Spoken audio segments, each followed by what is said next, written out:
राज्य स्थापना के रजत जयंती की तैयारी, मंत्री गणेश जोशी ने अधिकारियों के साथ की बैठक। मंत्री ने अधिकारियों को दिए उचित निर्देश। महात्मा गांधी राष्ट्रीय ग्रामीण रोजगार गारंटी योजना को लेकर समीक्षा बैठक आयोजित। मुख्य विकास अधिकारी ने दिए उचित निर्देश। टिहरी में कई जगहों का स्थलीय निरीक्षण, डीएम नितिका खंडेलवाल ने किया स्थलीय निरीक्षण। डीएम ने स्वच्छता और सुरक्षा व्यवस्था पर दिया जोर।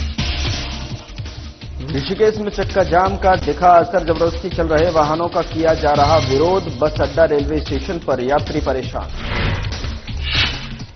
दून अस्पताल के सामने गोलीबारी की घटना, मुख्य आरोपी नृपेंद्र को पुलिस ने किया गिरफ्तार। आरोपियों से की पूछताछ में जांच में।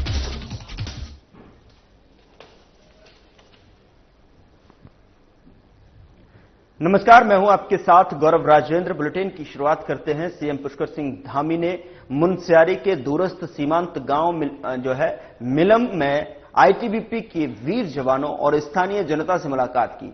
सीएम ने जवानों के साथ में बात कर राष्ट्र के प्रति उनके सेवा भाव और समर्पण को नमन किया। आइए अब आपका सीधा रुख कराते हैं मुनस्यारी का, जहां सीएम धामी आईटीबीपी जवानों और सीमांत क्षेत्र मिलम में स्थानीय जनता का संबोधित कर रहे हैं।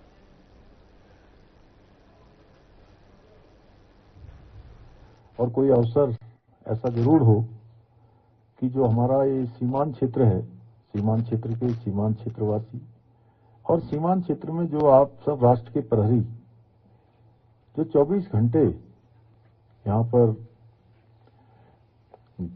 सर्दी हो, गर्मी हो, बरसात हो, कोई सा भी मौसम हो, हर मौसम में आप देश की सीमाओं की रक्षा के लिए, भारत माता की सीमा की रक्षा के लिए इस क्षेत्र में आप सब लोग अपनी सेवाएं दे रहे हैं।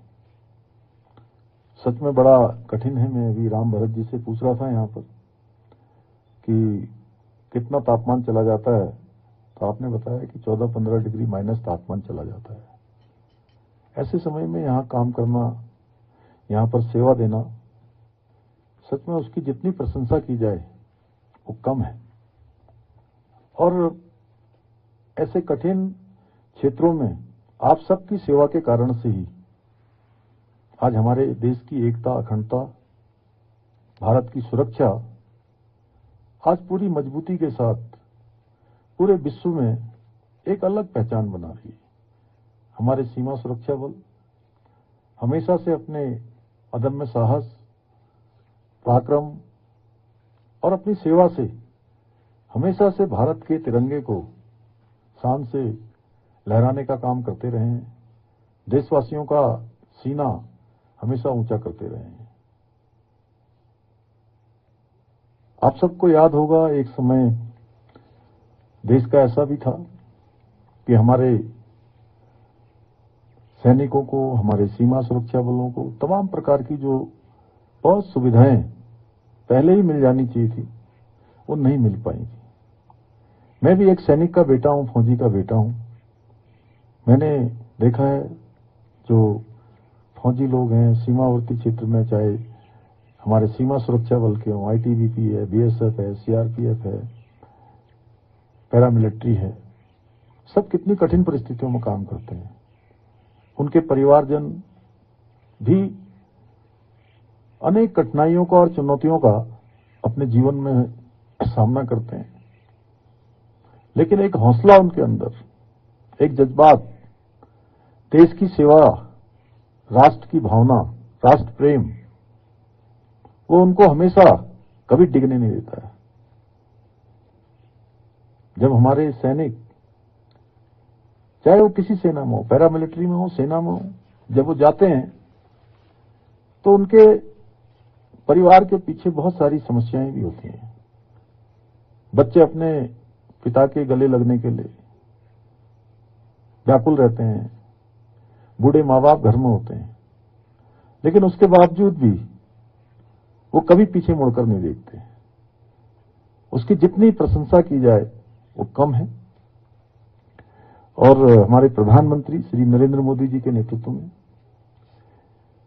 आज भारत की सेना को मजबूत करने के लिए, उनके मनोबल को बढ़ाने के लिए अनेक काम किए गए हैं।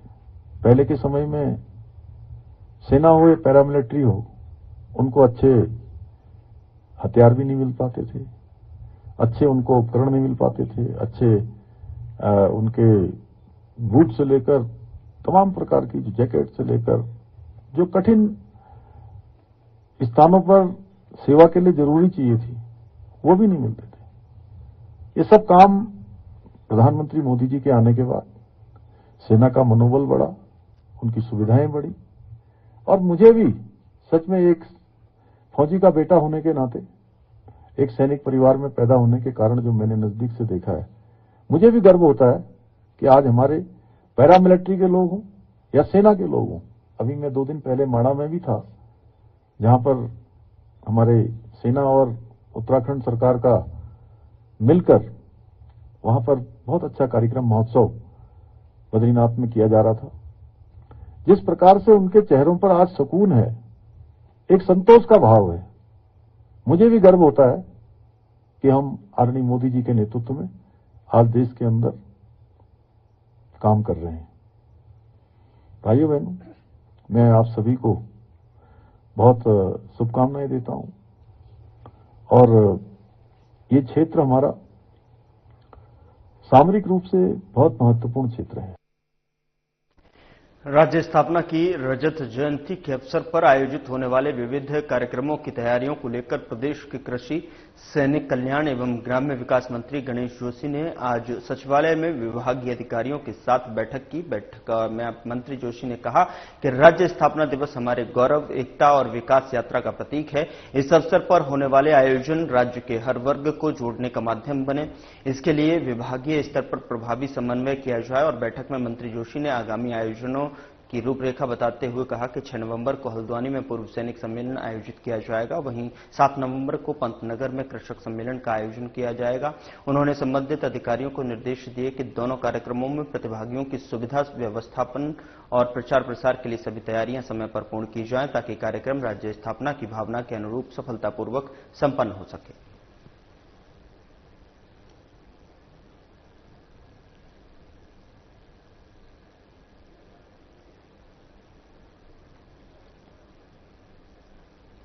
हरिद्वार के मुख्य विकास अधिकारी डॉक्टर ललित नारायण मिश्र की अध्यक्षता में विकास भवन सभागार में महात्मा गांधी राष्ट्रीय ग्रामीण रोजगार गारंटी योजना की समीक्षा बैठक आयोजित की गई। बैठक में मुख्य विकास अधिकारी ने मनरेगा योजना से युवाओं को जोड़ने संबंधी अधिक से अधिक कार्यों को क्रियान्वित कराए जाने के लिए निर्देशित किया है और जिससे कार्यों में अधिक से अधिक जनसहभागिता के साथ साथ आजीविका से भी जोड़ा जा सके।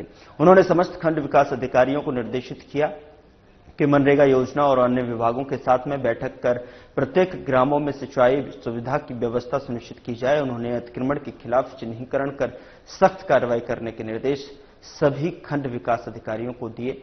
मुख्य विकास अधिकारी डॉक्टर ललित नारायण मिश्र ने कहा कि सभी खंड विकास अधिकारी एसडीएम के साथ संयुक्त कार्यवाही करें, जिससे कि दोबारा अतिक्रमण न हो सके। उन्होंने मनरेगा स्कीम के तहत होने वाले अमृत सरोवर परियोजनाओं और अन्य विकास कार्यों की विस्तृत समीक्षा की और उन्होंने निर्देशित करते हुए कहा कि कार्य धरातल पर दिखे कार्यों की जनता द्वारा सराहना मिले, इसलिए कार्य पूरी पारदर्शिता और गुणवत्ता से पूरे किए जाए।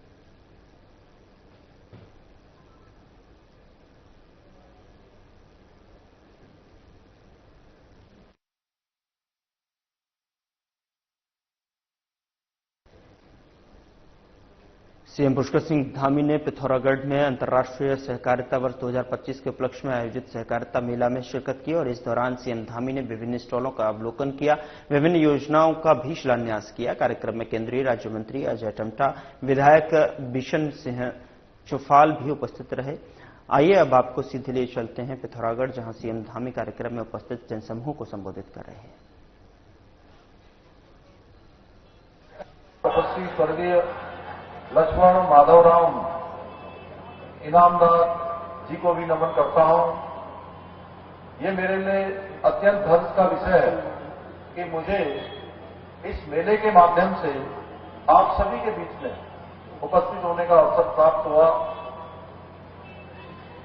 आज सहकारिता मेले के माध्यम से जहां हमने 23 करोड़ रुपए से अधिक की योजनाओं का शिलान्यास किया, वहीं करीब 62 करोड़ रुपए की विभिन्न योजनाओं का लोकार्पण भी किया है।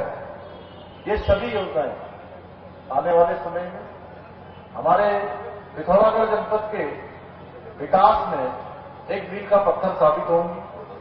भाइयों बहनों, सहकारिता की परंपरा भारत में प्राचीन काल से चली आ रही है।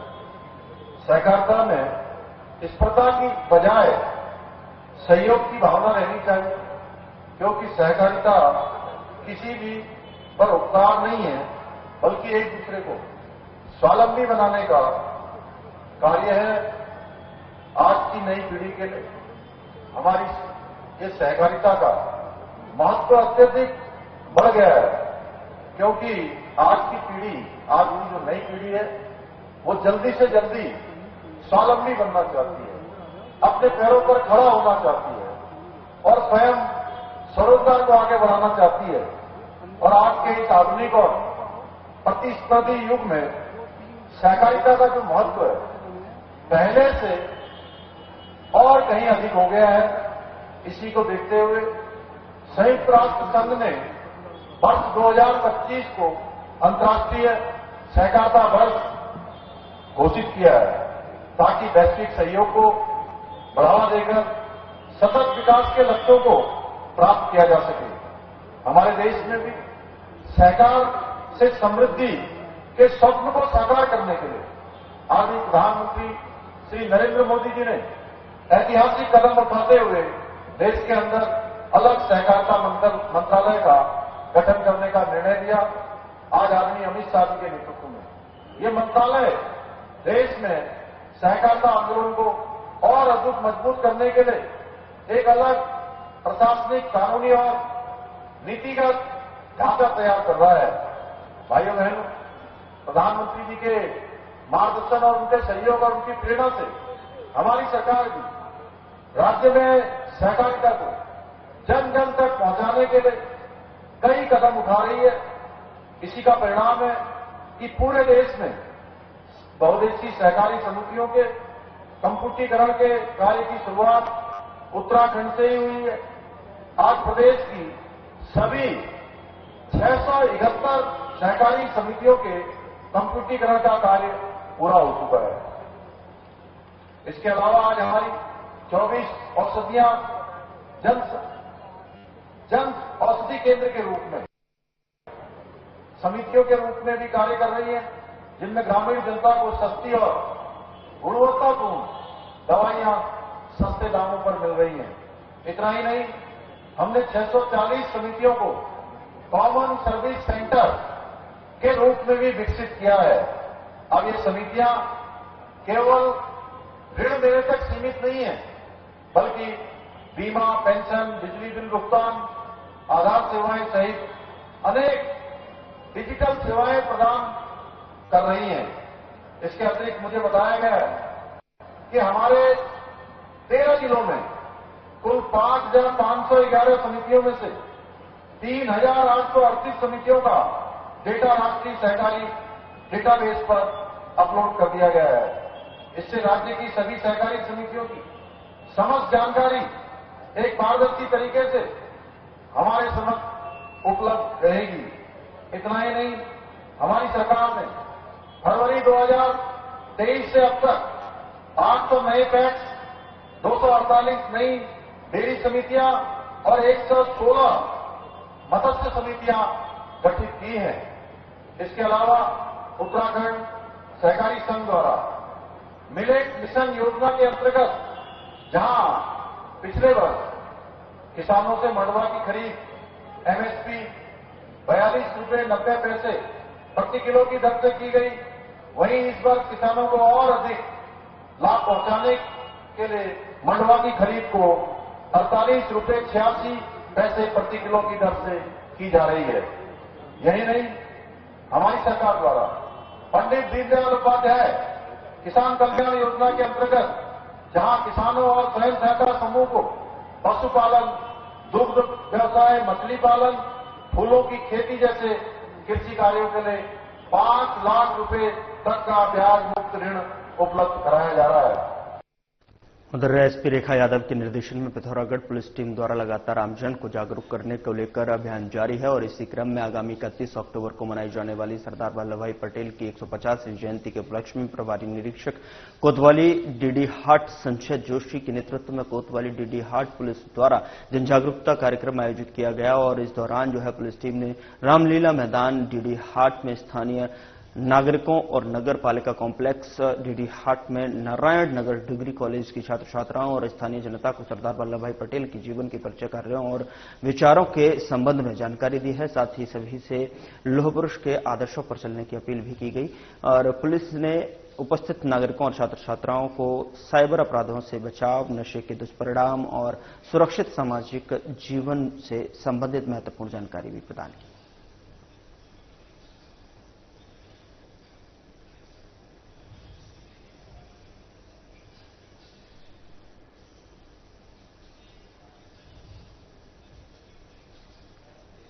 डीएम टिहरी नितिका खंडेलवाल ने संगम घाट, देवप्रयाग, रघुनाथ मंदिर मार्ग, मुख्य मार्ग, शांति बाजार स्थलीय निरीक्षण किया और इस दौरान उन्होंने संगम के समीप प्रार्थना कक्ष, शौचालय, सीवरेज टैंक के संबंध में जानकारी लेते हुए मुख्य बाजार में साफ सफाई रखने और कूड़ा फैलाने वालों के खिलाफ चालानी कार्यवाही करने को कहा है। डीएम ने तहसील दिवस पर संगम बाजार, देवप्रयाग में बने 150 KLD STP प्लांट में संबंधित मौखिक शिकायत का संज्ञान लेते हुए स्थलीय निरीक्षण किया। इस दौरान ई गंगा इकाई पेयजल निगम से संबंध में जानकारी लेते हुए शिकायत कर निस्तारण करने और सीसीटीवी कैमरे उचित स्थान पर लगाने के निर्देश भी दिए हैं।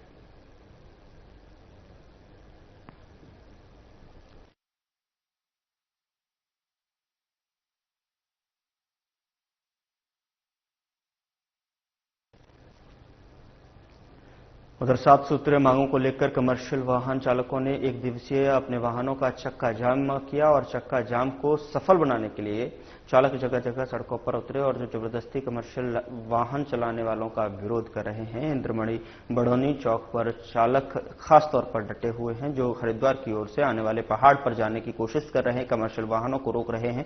कमर्शियल वाहनों से चक्का जाम होने से जगह जगह सवारियां परेशान नजर आ रही हैं। बस, ट्रक, जीप, टेम्पो, ऑटो आदि कमर्शियल वाहन सड़कों पर नहीं चल रहे हैं। बता दें कि उत्तराखंड परिवहन महासंघ के आह्वान पर गढ़वाल क्षेत्र में कमर्शियल वाहनों का चक्का जाम है। परिवहन महासंघ ने सरकार से 7 मांगों को पूरा करने की मांग की है।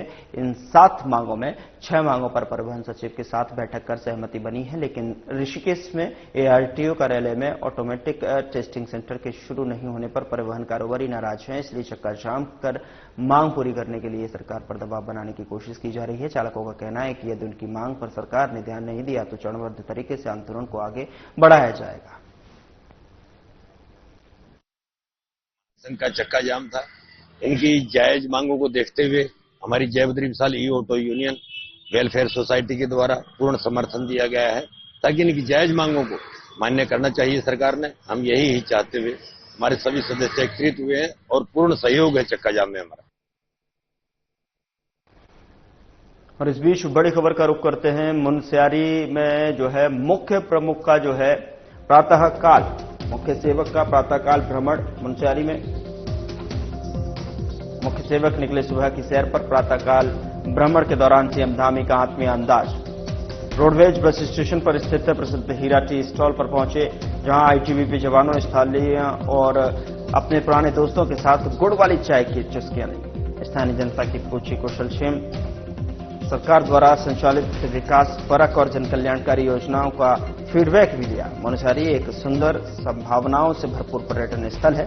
सीएम की तरफ से कहा गया है, मनमोहक वादियां, शुद्ध पर्वतीय हवा, शांत वातावरण में एक अलग ही ऊर्जा का अनुभव होता है। राज्य सरकार का लक्ष्य है अंतिम व्यक्ति तक पहुंचे विकास की रोशनी।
राजधानी देहरादून के दून अस्पताल के सामने गोलीबारी की सनसनीखेज घटना के मुख्य आरोपी नृपेंद्र धामा को पुलिस ने गिरफ्तार कर लिया है।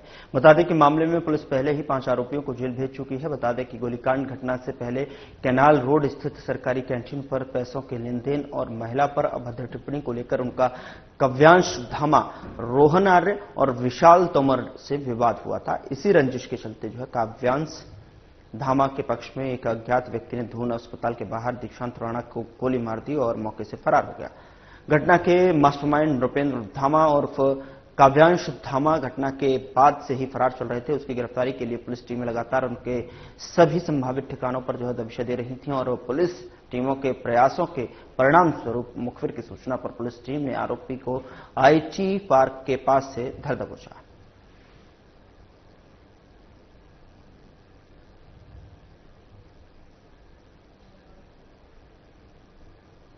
उधर बागेश्वर जिले को नशामुक्त बनाने के लिए चलाए जा रहे अभियान के तहत में बागेश्वर पुलिस को एक बड़ी सफलता मिली है। दरअसल आपको बता दें कि पुलिस ने चेकिंग के दौरान 2 किलो 6 ग्राम अवैध चरस के साथ में एक तस्कर को गिरफ्तार किया है।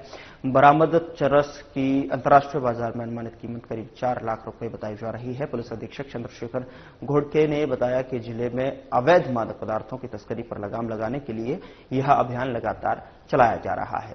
गिरफ्तार तस्कर के खिलाफ एनडीपीएस एक्ट के तहत में मामला दर्ज कर लिया गया है। पुलिस अब यह पता लगाने की कोशिश कर रही है कि आरोपी यह चरस कहां से लाया था और इसे कहां सप्लाई करने वाला था। यह कार्रवाई बागेश्वर पुलिस की नशे के अवैध कारोबार को जड़ से खत्म करने की प्रतिबद्धता को दर्शाती है। क्वांटिटी 2 केजी चरस के साथ 2 किलो 6 ग्राम चरस के साथ अभियुक्त प्रदीप कुमार, ये निवासी बदियाकोट का है, थाना कपकोट का निवासी है। इसको हमने गिरफ्तार किया है। ये भी कमर्शियल क्वांटिटी का मुकदमा है और लगातार हमारे द्वारा जो है नशे के जो तस्कर हैं और जो इस नशे को पनप दे रहे हैं उनके ऊपर कार्रवाई की जा रही है। अभियुक्त के कब्जे से चरस के साथ साथ हमने इसकी मोटरसाइकिल भी जो है अपाचे, ये भी हमने बरामद करके इसको माल दाखिल किया है। ऋषिकेश की त्रिवेणी घाट चौकी पुलिस ने नशे के एक तस्कर को गिरफ्तार किया है, जिसके कब्जे से पुलिस ने 1 किलो 200 ग्राम गांजा बरामद किया है। दरअसल बता दें कि पुलिस ने गांजा तस्करी करने के आरोप में तस्कर के खिलाफ मुकदमा दर्ज कर लिया है। आरोपी को पुलिस ने न्यायालय में पेश किया, जहां कोर्ट के आदेश पर पुलिस ने आरोपी को जेल भेज दिया है। कोतवाल कैलाश चंद्र भट्ट ने बताया कि त्रिवेणी घाट चौकी प्रभारी विनेश कुमार ने गांजा तस्कर को गिरफ्तार करने में सफलता हासिल की है। दरअसल आपको बता दें कि गांजा तस्कर को माया कुंड से गिरफ्तार किया गया, तो वहीं इस तस्कर की पहचान भोला साहनी निवासी झुग्गी झोपड़ी माया कुंड के रूप में हुई है। आरोपी के आपराधिक इतिहास की जानकारी की जा रही है। फिलहाल आरोपी को कोर्ट के आदेश पर जेल भेजा गया है। साथ ही कोतवाल ने बताया कि शहर में नशे के कारोबार पर रोक लगाने के पूरे प्रयास किए जा रहे हैं।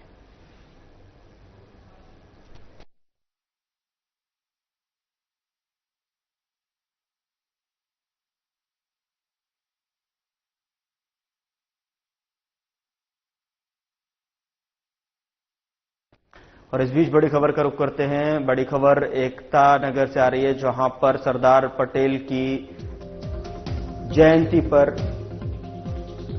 स्टैच्यू ऑफ यूनिटी के सम्मुख आयोजित मुख्य समारोह में दिखेगी उत्तराखंड की बहुआयामी झलक। गुजरात के एकता नगर में होगा भव्य कार्यक्रम। परेड में राज्य की झांकी, अष्ट तत्व और एकत्व का होगा प्रदर्शन। 14 लोक कलाकारों का दल देगा सांस्कृतिक प्रस्तुति।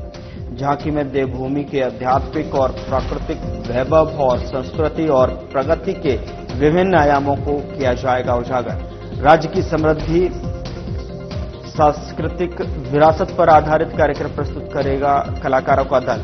सूचना विभाग महानिदेशक बंशीधर तिवारी ने जानकारी साझा की।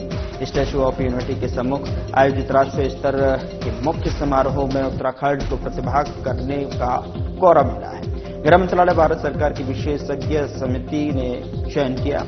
देश के चुनिंदा 8 राज्यों के साथ उत्तराखंड की झांकी का चयन हुआ है।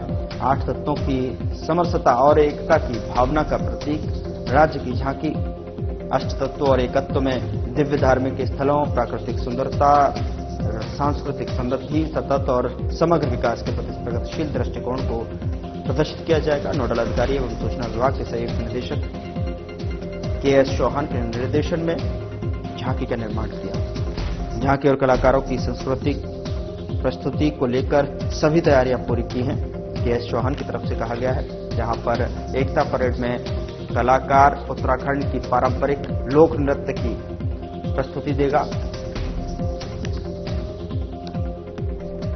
टीम ने स्टैच्यू ऑफ यूनिटी के सम्मुख फुल ड्रेस रिहर्सल में सफलतापूर्वक प्रतिभाग किया।